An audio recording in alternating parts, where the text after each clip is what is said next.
Thanks for joining us from the Ohio AgNet Voice You Know with the News You Trust studio, sponsored by BASF, where performance of Veltima fungicide can take your best result even farther. I am Allison Kinney. A quick calendar mention here for you. Visit the 26th Annual Greenville Farm Power of the Past at the Darke County Fairgrounds, July 10th through the 13th in Greenville, Ohio. Visit greenvillepower.org for full details. Looking at today's headlines. Opponents of the big beautiful bill signed into law over the 4th of July weekend are saying that it killed clean energy incentives. Genoff Cooper, president and CEO of the Renewable Fuels Association, says that's not the case. That's not what happened for ethanol. Yes, we saw the bill wind down electric vehicle credits and wind and solar and some hydrogen and quicker phase outs and less funding available. But for ethanol and for other biofuels, that 45Z tax credit was actually extended by 2 years, as you mentioned, through the end of 2029. So we've got a longer glide path with the 45Z tax credit now as a result of this legislation, which is really helpful. The bill made some improvements to the 45Z tax credit. Congress restricted eligibility for 45Z to fuels that are made from feedstocks grown in North America. And that addresses what we think was a big problem with the original language, which was it was sort of opening the door to a tidal wave of imported feedstocks, some of which, like used cooking oil from China, were questionable in nature, should I say. There was a lot of concern and questions around whether that feedstock was truly what it was advertised to be or whether it was palm oil or some other things. There were other improvements to the 45Z credit. We also saw Congress retain transferability for the 45Z credit throughout the full 5-year term, which is really important. It kind of gets into the weeds on how these things work, but having transferability of those credits is crucial for our producer members. And so that was a big benefit. And then finally, I guess the last one I'd comment on is Congress also removed indirect land use change penalties from the carbon intensity scoring for renewable fuels. Again, Genoff Cooper of the Renewable Fuels Association. Also making headlines. The National Association of Trade Departments of Agriculture concluded an inbound trade mission with a high-level Moroccan agricultural delegation in June.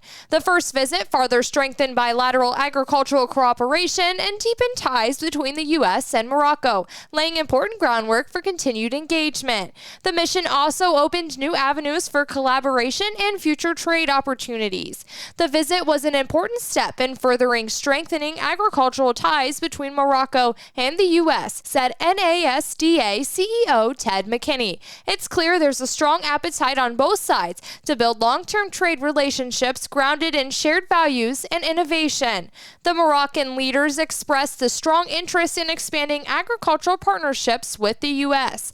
Throughout the mission, delegates explored opportunities for trade collaboration in areas like soil management, biotechnology, food safety, drought resilience, and many more areas. The Moroccan delegation included senior officials from the country's Food Safety Authority and executives from leading Moroccan agricultural organizations. To wrap up the news from today, a look into what could start in the 2026 crop year. Farm safety net improvements start with the 2026 crop year, now that President Donald Trump has signed his signature tax, farm, immigration, and defense bill. Farmers have been without a new farm bill since 2023, with the 2018 law extended twice since then. But now, with President Trump signing his so-called One Big Beautiful Bill at the White House, help is on the way. So this bill will fuel massive economic growth and lift up the hardworking citizens who make this country run, the factory workers, farmers, mechanics, waiters, waitresses. For farmers, the bill includes key improvements to reference prices, crop insurance, ARC and PLC,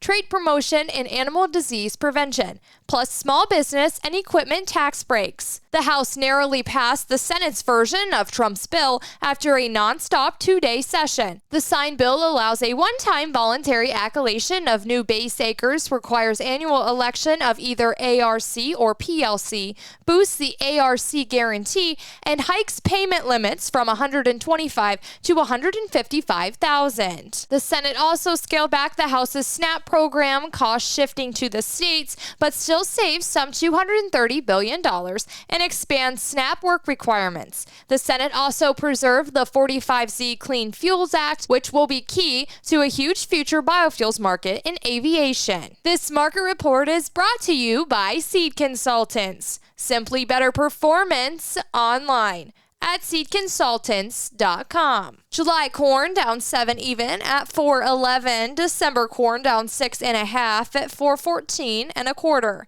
March corn down 6.5 at $4.30 3/4. July soybeans down 7.5 at $10.24 1/4. November soybeans down 3 1/4 at $10.17 1/2. July wheat up 3 1/4 at $5.43. September wheat down 3/4 at $5.47 3/4. August live cattle up $4.07 at $219.97, and July lean hogs up 2 cents at $106.97. This is the Ohio AgNet.